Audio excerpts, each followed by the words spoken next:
Warahmatullahi wabarakatuh. Selamat pagi anak-anak hebat. Apa kabar semuanya?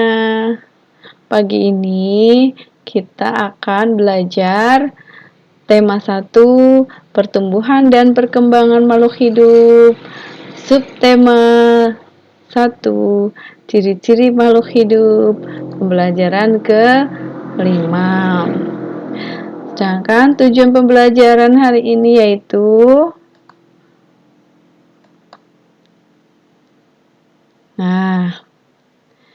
marilah anak-anak kita amati gambar berikut. Gambar pertama menunjukkan Udin dan teman-teman sedang bermain tanah. Dan gambar kedua menunjukkan teman Udin setelah bermain tanpa mencuci tangan terlebih dahulu langsung makan. Sementara Udin dan teman-teman lainnya mencuci tangan terlebih dahulu. Gambar yang ketiga menunjukkan siswa sedang makan bersama. Gambar yang keempat menunjukkan siswa yang tadi tidak mencuci tangan sedang terbaring sakit. Selanjutnya, ayo kita cari tahu apa saja yang menyebabkan teman Udin sakit. Nah, teman Udin sakit perut kelihatannya ya. Sakit perut bisa diakibatkan sembelit karena kekurangan cairan dan kekurangan buah dan sayur. Kemudian karena kebanyakan gas di dalam perut, bisa juga karena makan berlebihan atau kurang teratur dalam makan dan kurang menjaga kebersihan. Kebersihan makanan juga akan mempengaruhi pertumbuhan. Jika makanan yang kita makan tidak bersih, kesehatan dan pertumbuhan kita akan terpengaruh. Salah satu cara menjaga makanan agar tetap bersih adalah dengan menutup makanan. Hal ini perlu dilakukan agar makanan tidak dihinggapi lalat atau hewan lainnya.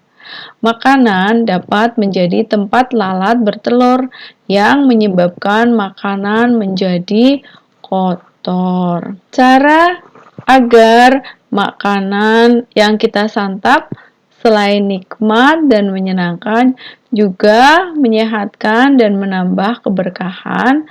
Yang pertama, niatkan makan dan minum untuk kesehatan dan melakukan kebaikan. Contohnya agar memudahkan kita dalam beribadah, kemudian belajar, dan juga berbuat baik kepada orang tua dan lain sebagainya. Yang kedua, mencuci kedua tangan. Lalu duduklah yang baik sebelum makan. Kemudian ambil makanan secukupnya dan jangan berlebihan. Lalu mulailah memakan makanan dari yang paling pinggir. Kemudian makan dan minum menggunakan tangan kanan. Dan selanjutnya tidak meniup dan mencela makanan. Juga jangan lupa setelah makan mencuci tangan dan berdoa sebagai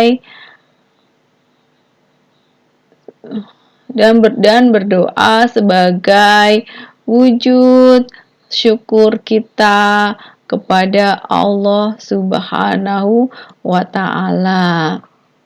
Berdoa juga menunjukkan sikap berterima kasih kepada Tuhan.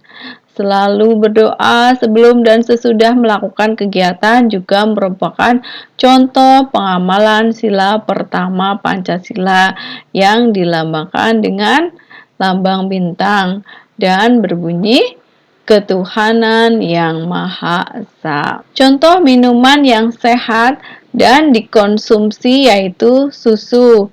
Beberapa perusahaan memproduksi susu sapi dalam bentuk kemasan kotak siap saji agar mudah dikonsumsi. Berikut ini adalah contoh banyaknya susu kemasan kotak yang dapat dihasilkan oleh beberapa perusahaan. Berdasarkan daftar tersebut, perusahaan manakah yang menghasilkan susu kemasan kotak paling banyak setiap bulan? Kita perhatikan daftar susu pada tabel jumlah susu kemasan yang dihasilkan per bulan. Semuanya menghasilkan dalam jumlah ribuan. Kita lihat angka yang ada di tempat ribuan yang paling besar adalah angka 4, yaitu menunjukkan 4.800, sehingga jumlah susu kemasan yang dihasilkan per bulan paling banyak adalah 4.800. Perusahaan yang paling banyak menghasilkan susu adalah perusahaan C. Lalu, manakah yang menghasilkan susu kemasan kotak yang paling sedikit setiap bulan? Perhatikan kembali daftarnya pada tabel. Karena menunjukkan ribuan, semuanya kita gampang sekali. Tinggal melihat ribuannya yang paling sedikit ditunjukkan dengan angka 1, yaitu 1.200 yang dihasilkan oleh perusahaan A. Berapa jumlah susu kemasan kotak yang dihasilkan perusahaan A dan D? Karena yang ditanyakan adalah jumlah, maka kita menjumlahkan. Menjumlahkan hasil dari perusahaan A yaitu 1.200 dan dari perusahaan D 3.250.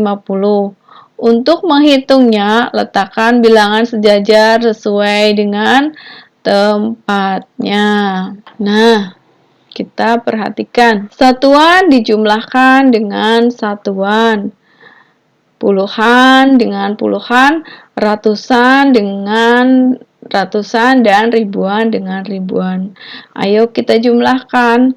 0 ditambah 0 hasilnya 0. Kemudian 0 ditambah 5 hasilnya 5. 2 ditambah 2 hasilnya 4. Kemudian 1 ditambah 3 hasilnya 4. Jadi, jumlah susu yang dihasilkan oleh perusahaan A dan perusahaan D adalah 4.450. Oke, kira-kira sampai di sini anak-anak sudah bisa memahami? Nah, kalau kalian semuanya sudah paham, marilah kita berlatih mengerjakan soal berikut. Nah, soal-soal ini kalian kerjakan ya. Kemudian seperti biasa tugasnya kalian kirimkan ke Bu Guru. Oke, alhamdulillah sekian video pembelajaran hari ini. Selamat belajar dan tetap semangat. Selalu menjaga kesehatan. Semoga senantiasa diberi kemudahan oleh Allah Subhanahu wa Ta'ala. Terima kasih. Wassalamualaikum warahmatullahi wabarakatuh.